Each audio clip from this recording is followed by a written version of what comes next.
Good morning. Let's get into our daily word. All right. So we are in Mark 15, verse 21. So Jesus' crucifixion and death took place either on Friday, April the 7th, AD 30, or on Friday, April the 3rd, AD 33. Then they compelled a certain man, Simon a Cyrenian, the father of Alexander and Rufus, as he was coming out of the country and passing by, to bear his cross. And they brought him to the place Golgotha, which is translated place of a skull. Then they gave him wine mingled with myrrh to drink, but he did not take it. When they crucified him, they divided his garments, casting lots for them to determine what every man should take. And then you have Matthew 27, 32 through 34. And then Luke 23, 26 through 31. And let's start at verse 27 here. And a great multitude of the people followed him, and women who also mourned and lamented him. But Jesus, turning to them, said, Daughters of Jerusalem, do not weep for me, but weep for yourselves and for your children. For indeed the days are coming in which they will say, Blessed are the barren wombs that never bore, and breasts which never nursed. Then they will begin to say to the mountains, Fall on us, and to the hills cover us. For if they do these things in the green wood, what will be done in the dry?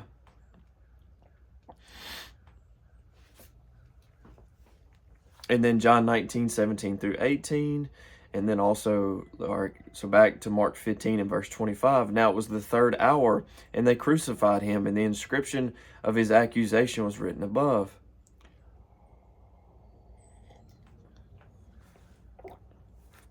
The King of the Jews. So with him they also crucified two robbers, one on his right and the other on his left. So the scripture was fulfilled, which says, And he was numbered with the transgressors. And those who passed by blasphemed him, wagging their heads and saying, Aha, you who destroy the temple and build it in 3 days, save yourself and come down from the cross. Likewise the chief priests also, mocking among themselves with the scribes, said, He saved others, himself he cannot save. Let the Christ, the King of Israel, descend now from the cross, that we may see and believe. Even those who were crucified with him reviled him. And then Matthew 27, 35 through 44. Let's see, anything else? And then we got Luke 23, 32 through 43. Okay, yeah, I can read this part.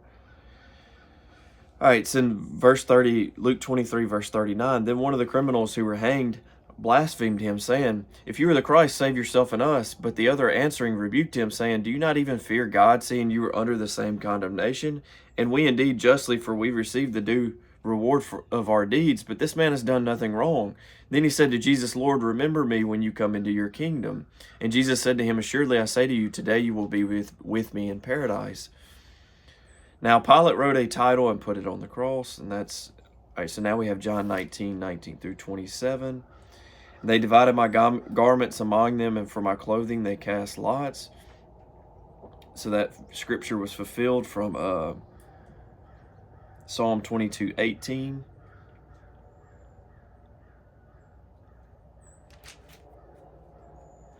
All right, and then now Mark 15, verse 33.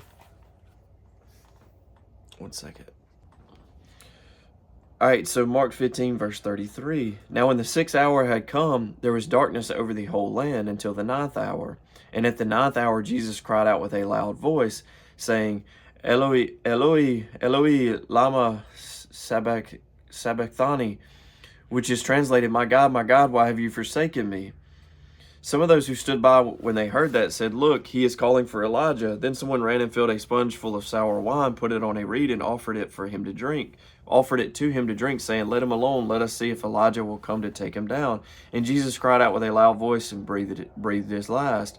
Then the veil of the temple was torn in two from top to bottom. So when the centurion who stood opposite him saw that, he cried out like this and breathed his last. He said, Truly this man was the Son of God. There were also women looking on from afar, among whom were Mary Magdalene, Mary the mother of James the Less, and of Joseph, and of Salome, who also followed him and ministered to him when he was in Galilee, and many other women who came up with him to Jerusalem.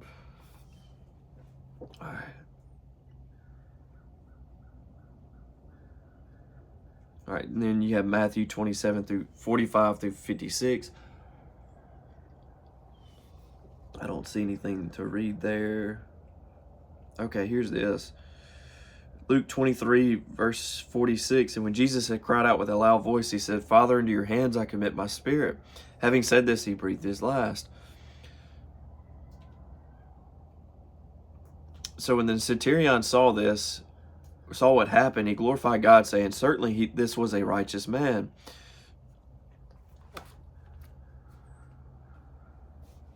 And when the whole crowd who came together to that sight, seeing what had been done, beat their breast and returned. But all his acquaintances and the woman who followed him from Galilee stood at a distance watching these things.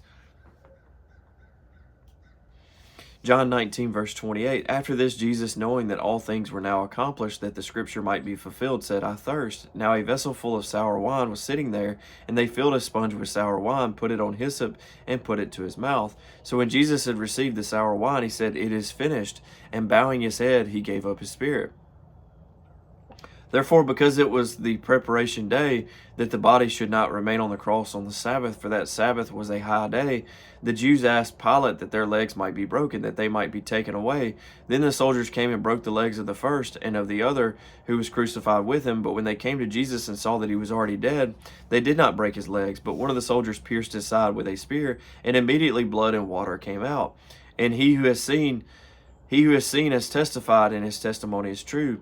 And he knows that he is telling the truth, so that you may believe. For these things were done that the scripture should be fulfilled. Not one of his bones shall be broken.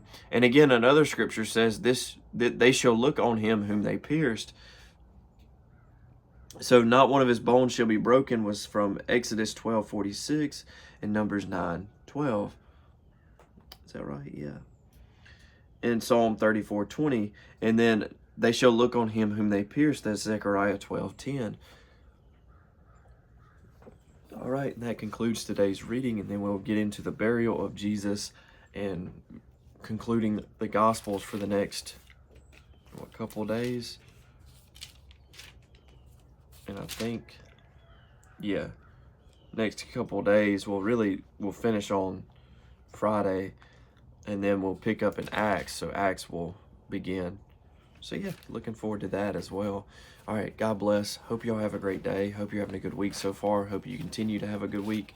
And yeah, I hope you have a great week. I hope